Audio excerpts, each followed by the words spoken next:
The other thing for Africa, allow me to mention one thing. I listened very carefully this morning to some of the remarks made. I listened very carefully. But allow me to mention one point. Before China's full engagement with Africa, Africa was more or less a forgotten continent. So I hope you will all understand China does not have any skeleton in our closet in dealing with Africa. We deal with everyone in Africa as brothers and sisters.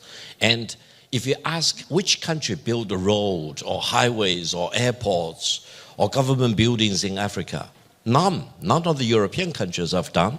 Americans have never done that. It's China. I'm not fabricating this. I'm really telling you the real hard truth that China has been fully engaged with Africa. Going forward, China wants to make sure that every of the 54 countries in Africa, for 1.4 billion, if not 1.5 billion Africans, and going forward by the end of this century, you are expecting doubling of the African population. They will all be fully engaged in the AI revolution. Using the American way of AI? No. You do not have the money.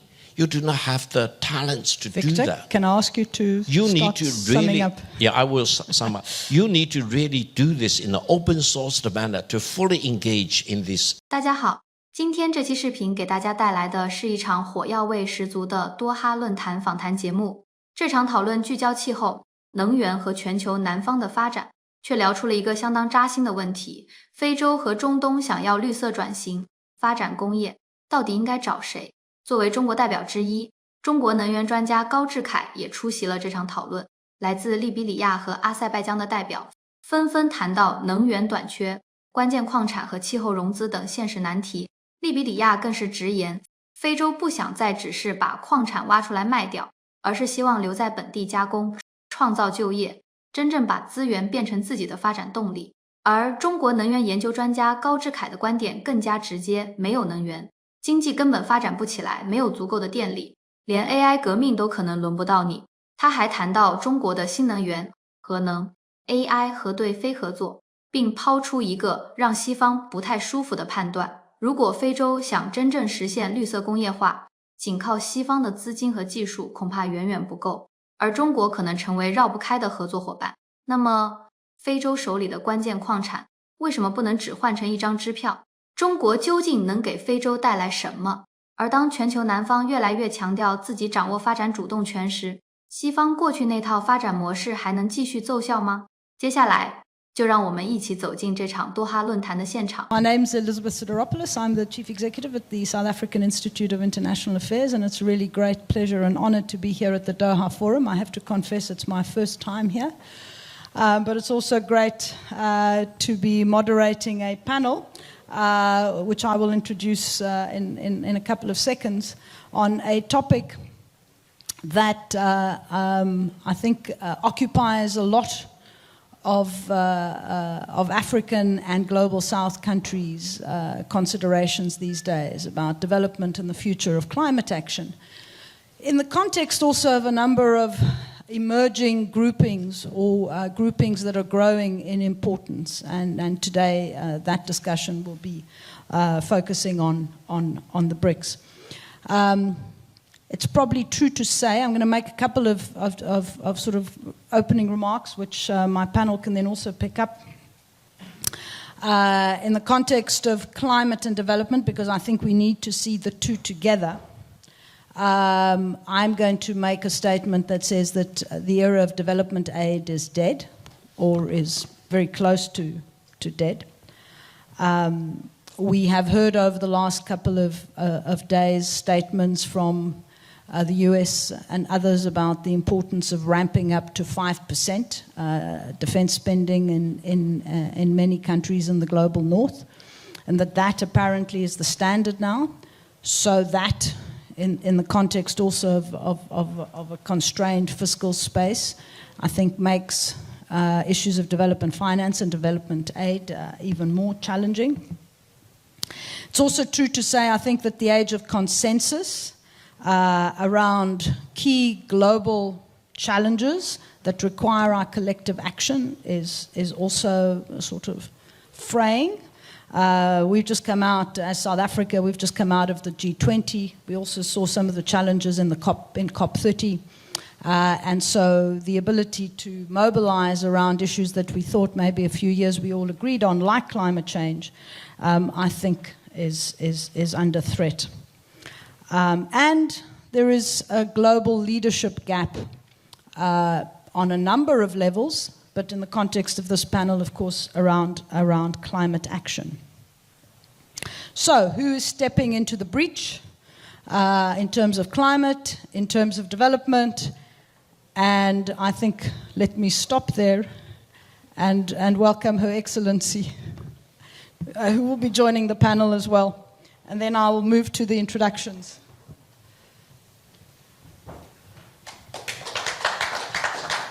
Welcome, Minister Greg.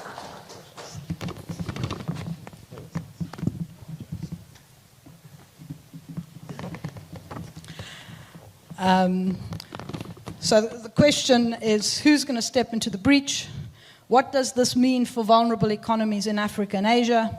And are expanding formations such as the BRICS providing a new normative framing for climate and development?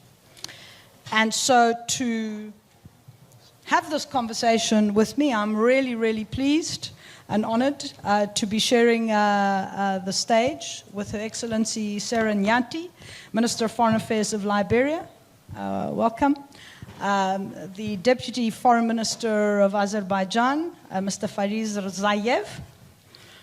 And, of course, the President of the China Energy Research Institute, Victor Gao. So let me start with you, Minister. This year, Liberia announced that the discovery of key critical mineral deposits. This, of course, is a very important dimension and topic in Africa at the moment. We saw it also feature very strongly in the conversations in the G20, the development of a critical minerals framework that is intended to sort of create industrialization prospects. And in one sense, the energy transition, I think, clearly presents an opportunity for Africa through the demand generated for critical minerals. But it's the issue about exporting them in an unprocessed state. How is Liberia navigating this moment of increased demand and popularity of critical minerals? And what opportunities do you see in the context of BRICS for enhanced partnerships? Of course, Liberia isn't a member of the BRICS. We have 3 African countries now, Egypt, Ethiopia, and of course South Africa. Certainly for South Africa in its engagement as part of the BRICS over many years, it's seen Africa as an important actor that the BRICS needed to engage in. How do you see that in this broader changing energy and geopolitical context around critical minerals? Firstly, thank you for having me, and it's really great to be sharing the stage with the learned colleagues here with me today. For Liberia, the issue of critical minerals is something that's very important to us, and it's something that our President Joseph Numa Boyka has been engaging on. We've engaged with different, I would say, powers in relation to our critical minerals. And we've expressed openness for partnership on our critical minerals, but very clearly in line with our economic diplomacy, looking at value addition in Liberia. And any engagement would have to be from the perspective of mutual beneficial approaches, job creation for young people, and making sure that we move away from exporting our raw materials. We have a history of exporting our rubber, our iron ore, and now the demand is for there to be value addition at home. And because when you're exporting your raw materials, you're exporting your jobs. And the jobs are required for our young people. Looking at our demographics, over 65% of our population under 35, and making sure that we create the opportunities for them at home. I think one of the important things to state about Liberia, beyond the issue of critical minerals, very broadly in relation to our natural resources, is the fact that we have about 50%, almost 50% of the remaining intact tracts of the Upper Guinea forest. So we have the largest proportion. We have about 578 kilometers of coastline. We have 96,000 square kilometers of ocean. And one of the things that we've observed over time, Liberia being a post-conflict country, having come out of decades of crisis and so forth, the nexus between climate, natural resources, and conflict, it needs to be discussed and at the level of the Security Council, and it's one of the priorities we have at the Security Council. Beyond financing, and the discussion about the parallels now with the multipolar world that we have. We see ourselves in terms of multipolarity. Africa must be a pole. That's one part of it. And financing, alternative financing, another part of it. But us having the right to determine how our natural resources will be used for development and not having our natural resources serve as a source of conflict. And we believe as Liberia, our president is very strong about that our experiences should serve as a lesson for other countries and making sure that the mistakes we've made in the past of giving so much away without looking at the impact or the negative impact on our development trajectory, that has to change. Given the heightened geopolitical competition around critical minerals, how is Liberia seeing itself play in that space, navigating some of the potential risks that might be associated with this increased competition? And I think not just critical minerals, but I think also, I mean, you raise a very important point about ecosystems and the importance of Liberia in that context.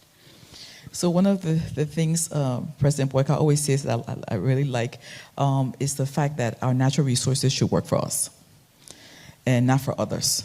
And that's an important point to keep at the center of our discussions. Look, give for example our rainforest. We have the largest carbon sink in that area.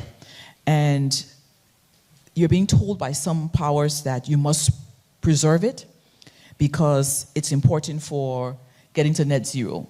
But for who? We're not the polluters. We have low emissions. So if we need to be able to have some of our natural resource, which is the carbon sink, translated into resources for development, that should be a sovereign decision. It shouldn't be a demand from any power. And so navigating that for us has led President Boyka to establish a carbon market authority. We now have a new carbon market authority. We also now have a blue economy strategy. And for us, it's about us organizing ourselves around our resources and deciding and being very clear about how we want to leverage them for development. But I can say it's a difficult space. It's a difficult space because everybody wants what you have and not necessarily on the terms that you dictate. And that's where the power imbalance needs to be balanced. So it's about leverage, and I think we can maybe come back to that just now. But let me move on to the Deputy Foreign Minister of Azerbaijan. Azerbaijan is in a really interesting, dare I say, geopolitical region. You're also not a BRICS country, but you have to your north, you have that old friend Russia to the south. You have Iran. You're an important energy producer. I think you've also been, you have an interesting multi-vector policy or a multi-alignment policy. You've developed some really strong energy relations with the EU. With the US, you've also, the corridor, the Trump route for international peace and prosperity, right? Have I got the name right? But I think also, interestingly, a very important partnership with China, which is like South Africa's now a comprehensive strategic partnership. You've chaired the non-aligned movement, so I'm assuming you regard yourself as a global South country, or am I? How does Azerbaijan see the BRICS and the more challenging geopolitical context, especially when we talk about energy geopolitics? Because I think Azerbaijan is a key player in that realm. Thank you, madam. It's a pleasure and privilege to be in such a great company today at the Doha Forum, and thank you for having me. Few things to know and understand about Azerbaijan, which help then understand and realize better the background of our foreign security and energy policy. Azerbaijan is a small, landlocked, post-Soviet country located in a volatile, fragile neighborhood. many implications, geopolitical, geoeconomic, and so on and so forth. So from day one of our independence, we've been a strong believer in multilateralism, international institutions, and international law, because we believe that this is the best alternative to chaos and turbulence which we are observing today in so many parts of the world, including very near Azerbaijan's borders. We managed to solve the conflict, which has been plaguing and burdening Azerbaijan and the region in general, with the help of our friends and partners, led by the new US administration and President Trump in person. Thank you for mentioning a few things about Azerbaijan's achievements in the past. Indeed, we've been chairing and presiding over the non-alignment movement for 4 years. That was unprecedented in NAM's recent history. We introduced a number of revolutionary initiatives and improvements in NAM, and we try to put forward NAM mostly as active non-alignment, in accordance with that concept. Azerbaijan is not exactly global south country, but we consider ourselves mostly to be a part of the global majority, since we are indeed, like it or not, we are the majority, right? The great powers, as great as they are a minority, right? So we need to remind ourselves of this fact, time and again. When it comes to climate change, I would particularly like to emphasize Azerbaijan's role as a bridge builder. More or less a year ago, November 2024, Azerbaijan hosted COP29 summit, a crucial international event designed and supposed to put forward new initiatives and give a new impetus, create a new momentum to the global fight against climate change. And in our humble belief, we believe that we managed to do that. We created what is now commonly known as the Baku Breakthrough. We managed to steer the discussions and to achieve, as hard as it was, a consensus on at least 3 key points.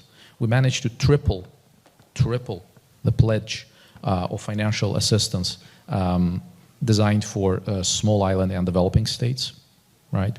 So from 100 billion to more than 300 billion. We managed to finalize the negotiations around the famous Article 6, the carbon market. And we managed to operationalize, finally, after a long period of discussion, the so-called loss and damage fund, right? Regretfully, this was all done in spite of quite a huge and active opposition by a group of countries, whom I'm not going to name today, but you can easily guess them, who first tried to block the very idea of Azerbaijan hosting the COP summit.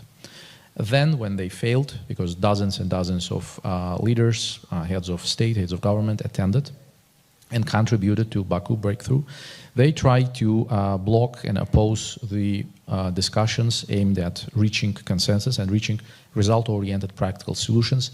And they failed again, thanks to general support of our friends and partners, including mostly from the global majority and global south countries. Azerbaijan put forward a number of initiatives aimed at making COP process more efficient and more result-oriented. As small as it sounds, for the first time in history, we suggested to establish the COP Troika. Because when we assumed, or we were beginning to assume the chairmanship, we realized with a great deal of surprise that there is no institutional continuity between the COP presidencies. And each and every new COP presidency was just left with a pile of open files, unfulfilled pledges, controversial issues, and so on and so forth. So we instituted the COP Troika together with previous and the current and the future chairmanships, and we did a great deal of work to help prepare the recently held COP30 summit in Belém, Brazil, as good as we could. And Azerbaijan was an important part and element of that process, and we continue to play that role as still a member of the Troika, now as the past presidency. We will continue to do that, to continue playing our role as a bridge builder. which we are. Thank you. I want to come back to the point about the COPs, because we've now had 2 countries from Global South, Global Majority, chairing the COPs over the last 2 years. Do you think that we've been able to shift, as Global South, we've been able to shift the climate and development narrative through leadership in the COPs? Have we been able to sort of start rethinking, reshaping the development climate nexus, which I think is so critical, because sometimes, there are people who see climate as climate, and we've got to we've got to deal with climate, whatever the consequences, at the expense of development. And then there are others that go the other way, and I think it's about recognizing that nexus. Have we been able to start shaping that debate? Thank you, Madam. As on many other international agenda issues, probably there will never be a consensus on this, and we have to accept that and live with that. But what is important, again in our humble belief, is to try identify the issues where we can at least make an attempt to bring the parties together. And another important thing is to try to avoid unnecessary politicization of issues. Again, politicization is probably inevitable, but the unnecessary and artificial politicization, manipulating of issues in this or that particular agenda's sake, and so on. To avoid, for example, blaming everything on the oil and gas producing countries, because we didn't cause the climate change. What about, again, a group of countries which very successfully industrialized for the past centuries with no regard to whatever standards or limitations, right? We are basically dealing with that kind of heritage. But we are not blaming anybody.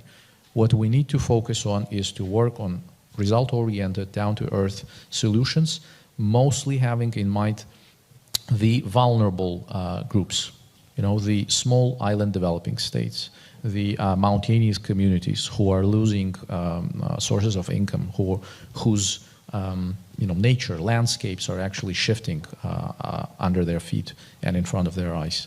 And Azerbaijan is no exception here. Just 2 facts.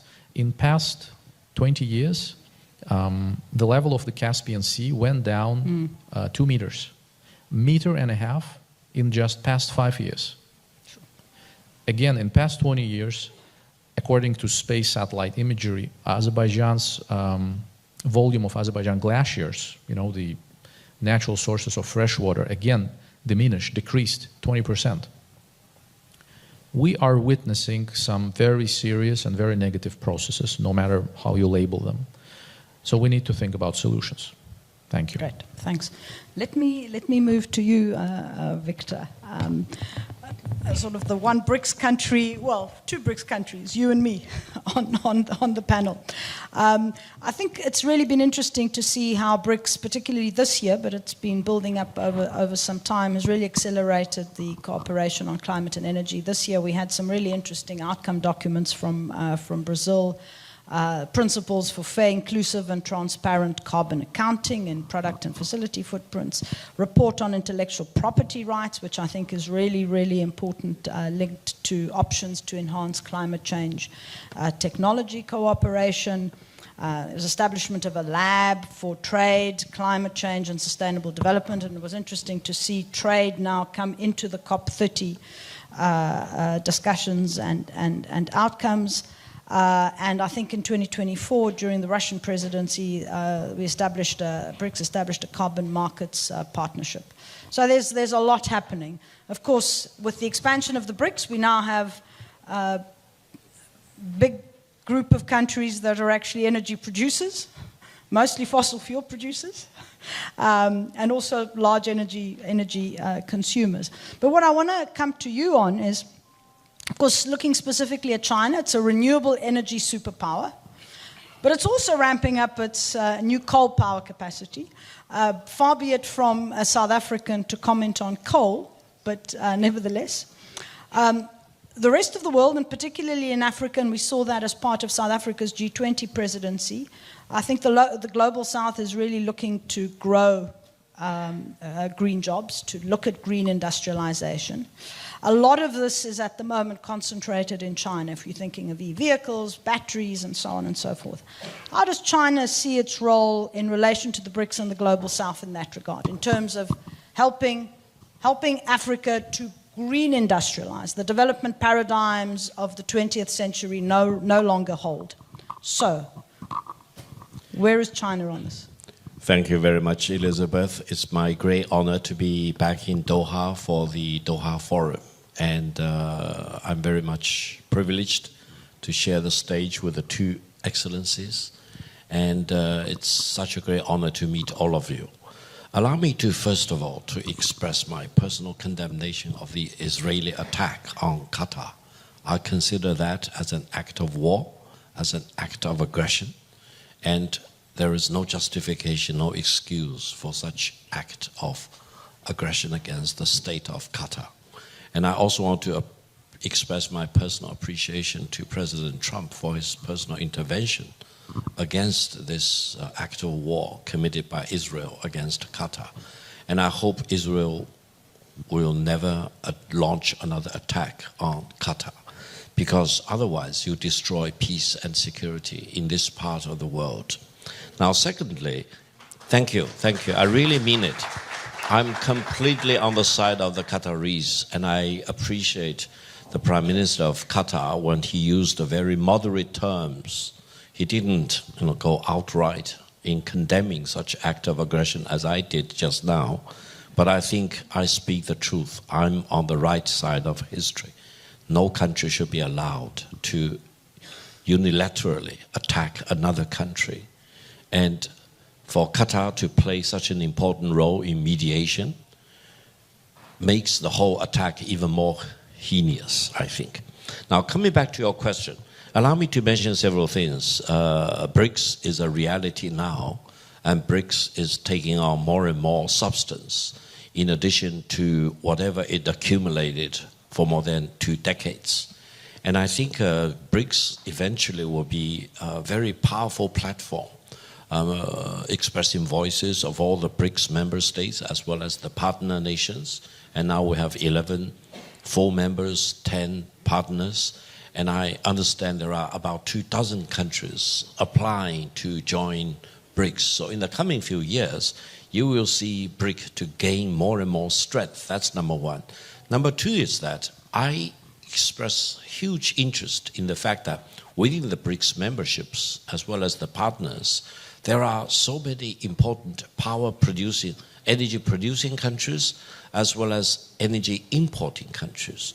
So my personal hope is that eventually within the BRICS framework, there will be collaborations between the energy-producing countries, exporting countries, as well as the importing and using countries. And that will be a very solid stabilizing force for the real vitality of the BRICS. Now, the second thing is that BRICS is run completely on a consensus basis. Any member, without agreeing to it, can veto any of the proposals. That explains why sometimes the decision-making process within BRICS may be slow and may not be living up to the expectation of many countries. But exactly that is also the strength of BRICS. So I think going forward, you will see BRICS playing a more important role. The second area of great interest to me is that there are members within the BRICS which keep talking about, introducing a BRICS currency, for example, or BRICS settlement system. China is not very eager to push this because my personal view is that I have no problem with the dollar or with the SWIFT system. The problem I have is that some country wants to weaponize the dollar or weaponize the SWIFT system. If they keep doing that, they will push BRICS to eventually come up with a BRICS currency or BRICS settlement system. Now, the other area, Elizabeth, I'm personally very much interested is in this AI transformation. I think AI is with us, and I coined the term called AI divide. Don't be caught up on the wrong side of the AI divide. And I think the American way of building up AI seems to pretend that AI is American intelligence. Let me tell you, no, AI is not American intelligence, and no country should be allowed to build up AI dominance, because if any country achieves AI dominance, it will be a huge violation of the sovereignty of so many other countries, especially if you are on the wrong side of the AI. And further, I believe AI should be open sourced rather than closed sourced. Now, in this connection, Elizabeth, you actually asked the right question. You know, China's power generation is about 3 times as big as the United States. But China is on the pathway to double its power generation. Part of the reason is that China is expecting that in the real AI age, demand for power will be tremendous. So every country, if you want to play a role in AI, you need to be fully prepared to increase as much as you can your power generation. But purely relying on fossil fuel will be a disaster for climate change, for the protection of the environment. So let me tell you, while China is the biggest producer of power now, and the leading country in terms of solar, wind, and all other renewable sources of energy, China now is putting bets on 2 things. One is what we call the molten salt-based thorium reactor, which can generate huge amount of power, but without any possibility of explosion. So that takes away all the risks of nuclear reaction and making the thorium-based reactor very safe. China is already producing power on an experimental basis in the western part of China. And eventually, if China really feels very comfortable, I hope more and more countries will cooperate with China on the thorium-based reactor going forward. Now, the other thing is that China now is leading the world in the fusion reaction. Now, China is way ahead of the United States or Germany, which try to do the similar things. And if China really achieves the real breakthrough in a matter of the coming 3 to 5 years, then I hope the demand for energy for the future generations of mankind can be very much be well managed. And that will be probably the biggest contribution China can make for the sustainable development of the world. So China wants to double its capacity of power generation by using more and more technological breakthroughs. And once these breakthroughs are fully substantiated, it will be benefits for mankind as a whole. So I think China is doing the right thing. China wants to develop AI in an open source manner so that all countries can benefit and we can all cooperate together. And I'm personally very much skeptical of the American way of building AI because they want to suck in as much money from everywhere in the world, including in this part of the world, and they want to build up AI to achieve American AI dominance, which will be a huge threat to all the 200 countries or so in the world of today, and how to protect sovereignty in the world of today, how to make sure that no country will attack you, and how to make sure that no one will push you to the wrong side of the AI divide will be the critical thing that all the countries in the world and mankind as a whole need to think about. Thank you, Elizabeth. Thanks, Victor. I want to pick up again on the green industrialization, and maybe I'll ask you the question, Minister.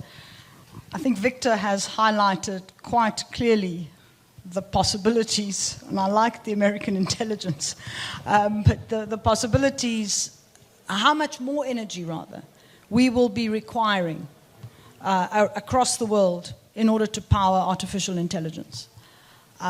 One of the biggest challenges that the African continent faces, of course, is that it's not about clean energy. Well, it's part of the discussion, but it's about getting energy access, creating access for nearly 600 million Africans that do not have energy. If you were having a discussion with BRICS members about forging a partnership with them, what would you be saying to them? One of the important things we've done in terms of our foreign policy thrust has been economic diplomacy. And economic diplomacy for us has been about how we as a Ministry of Foreign Affairs, and you have 2 Ministries of Foreign Affairs here, who Ministries of Foreign Affairs being responsible for this conversation around how we engage between states.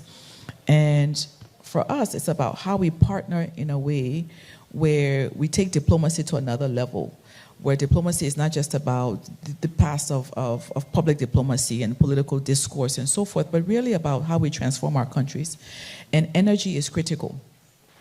You cannot have prosperity, shared prosperity, and all the ideals that we all ascribe to in terms of sustainable development goals. Energy is at the heart of it.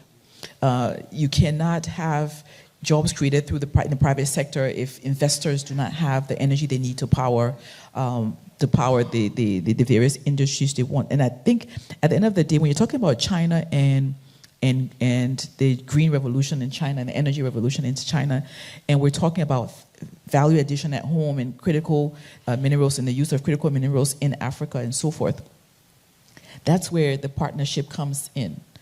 Don't come to Africa with the intent to take, but come to Africa with the intent to partner and to spread.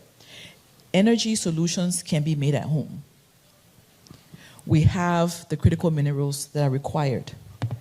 And how do we make sure that what's been learned in China and other BRICS countries in relation to green solutions are actually then used at home in Africa to then formulate new solutions that are green, so that would not increase the burden, the climate burden for Africa, but will also have us as creating jobs and reducing the pressures on us. So homegrown solutions that we take from countries like the BRICS countries like China, and we use those solutions at home to create jobs, but use those solutions at home to actually then be part of the solution. And I think when you see us as victims, when you see African countries as victims, it's a negative start already, because we're not victims. We've been victimized by certain actions that have been taken, but we're not victims. We hold the key to the future. And understand that we hold the key with our minerals, with our natural resources, but also with our experiences and our intelligence and our capabilities. If you see us as partners, coming to the table with us as partners, we can design those solutions together. And AI, can I just touch on AI for a minute? And this is where the concern some of us have is around how AI can be used to further try to victimize Africa because of us not being at the same level in terms of technology.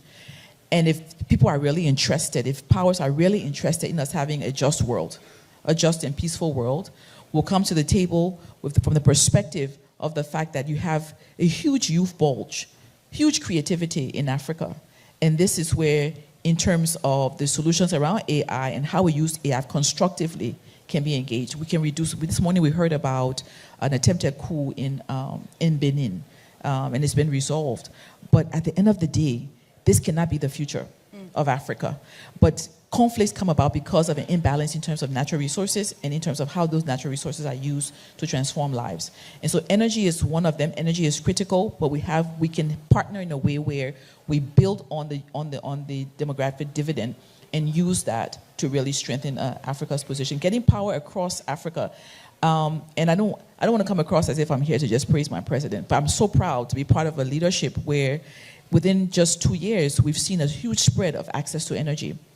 But in order for us to have every household in Liberia, for example, with energy, it's not just about having it, it's about the cost of energy.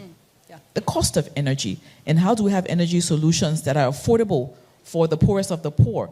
Because it's not about just the solution itself, but the solution being practical for those who have the most need.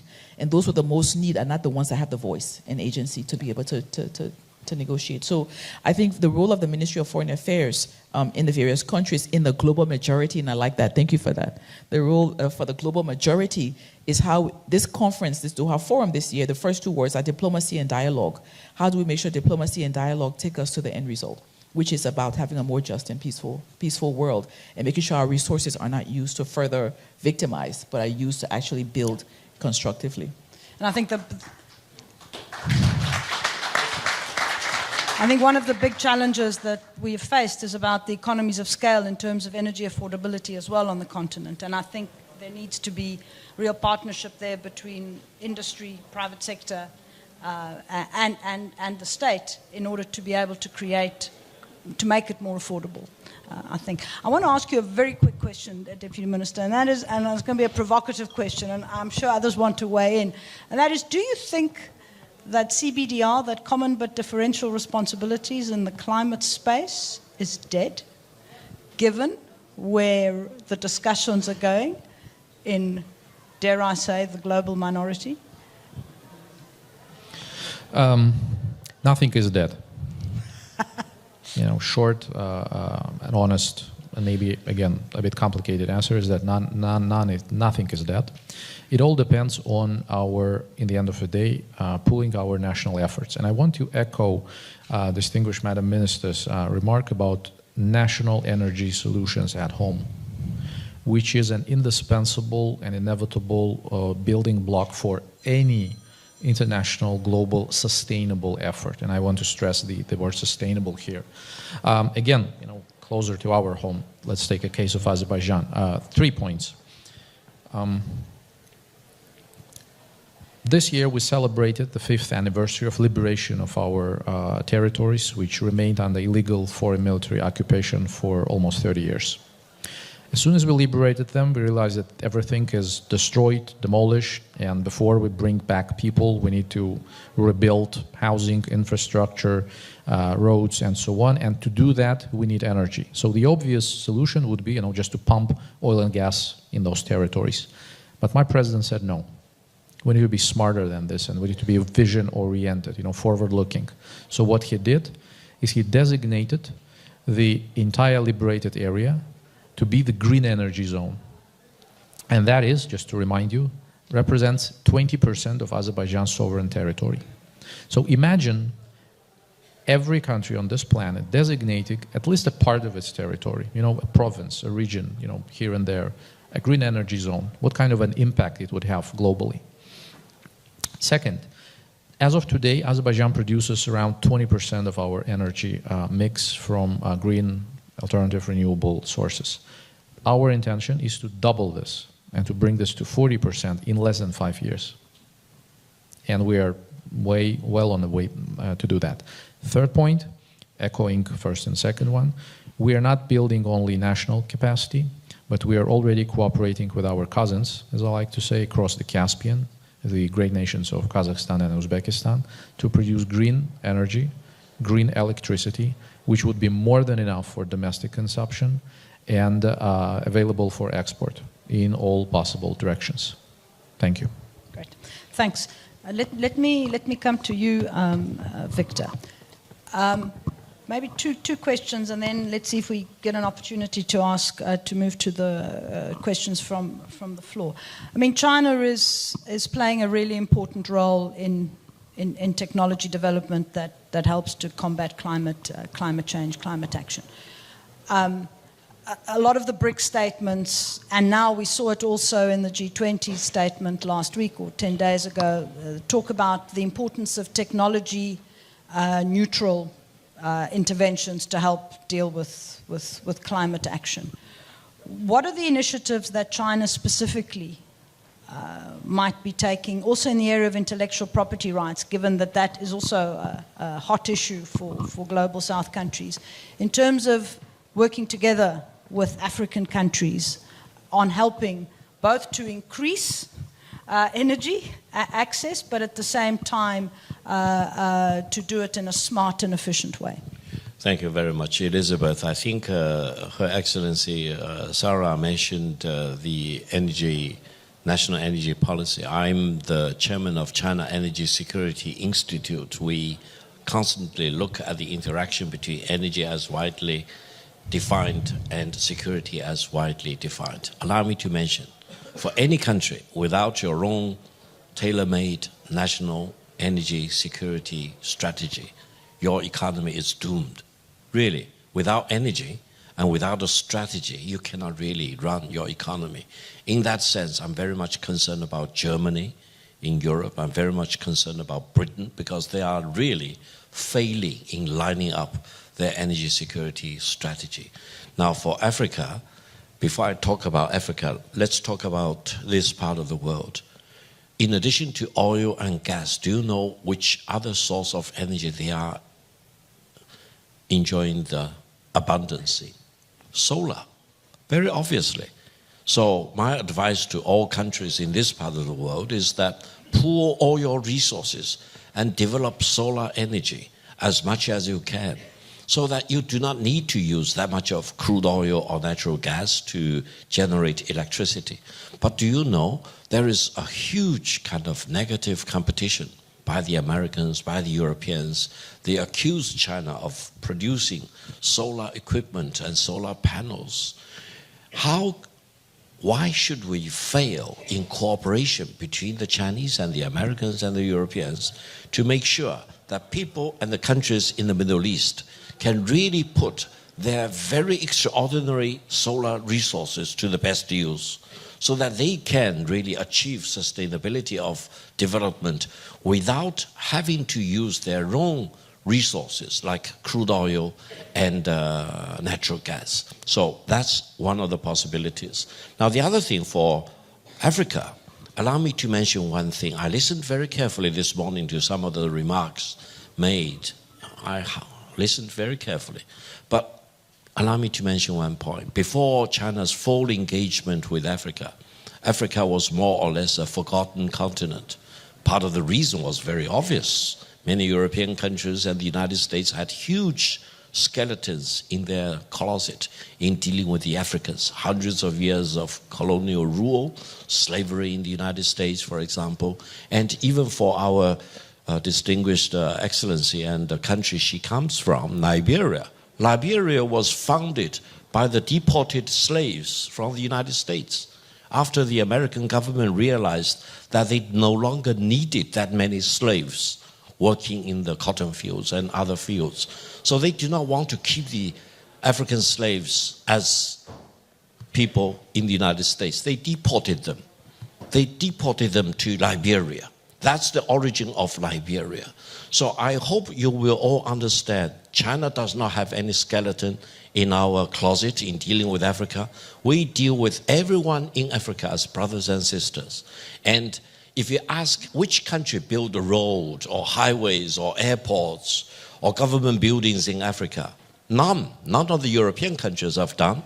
Americans have never done that. It's China. I'm not fabricating this. I'm really telling you the real hard truth, that China has been fully engaged with Africa. Going forward, China wants to make sure that every of the 54 countries in Africa, for 1.4 billion, if not 1.5 billion Africans, and going forward by the end of this century, you are expecting doubling of the African population. They will all be fully engaged in the AI revolution. Using the American way of AI? No. You do not have the money. You do not have the talents to do that. Victor, can I ask you to start summing up? Yeah, I will sum up. You need to really do this in an open source manner to fully engage in this AI revolution. Thank you very much, Sarah. Thanks, Victor. What I'm going to do, I know the time is up. It's 19 seconds and counting. I'm going to ask the foreign minister to have the last say in this, and then I'm afraid we'll have to end it because I have my bosses there. Thank you, Elizabeth. Very quickly, I can't leave this room without correcting something that was said about Liberia's history. So Liberia was not founded by deported slaves. Liberia was founded by 16 ethnic groups, indigenous tribes of Liberia, including, adding in addition to that, deported slaves who make up 3 to 5% of our population. Very important to debunk that, to clarify that.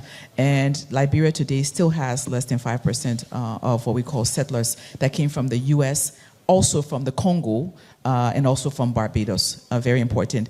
Climate multipolarity, very important. Climate financing, very important. But if we don't have climate financing that aligns with the needs of Africa, and on terms that are palatable for Africa, what we're going to have is divergent lines. And I think it's very important for us to make sure that we always keep in mind the needs of those you want to finance and those you want to support. Thank you. Great. Thanks.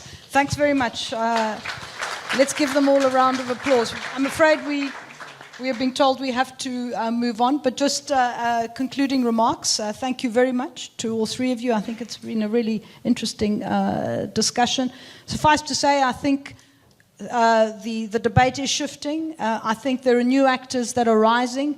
BRICS is one formation that can create, I think, really useful partnerships, particularly with the continent. But there are obviously others in the broader global south, global majority. We in South Africa still call it the global south, so I'll stick with the global south. But I think it is part of the shift to multipolarity that you have mentioned, and climate action, I think, is one of those factors that is playing a geopolitical role as much as an important planetary role in the broader discussions. So thank you all very much, and thank you again to you. 回顾这场多哈论坛的讨论，会发现真正的焦点其实并不只是气候变化，而是一个更加现实的问题：谁来帮助全球南方完成真正的发展？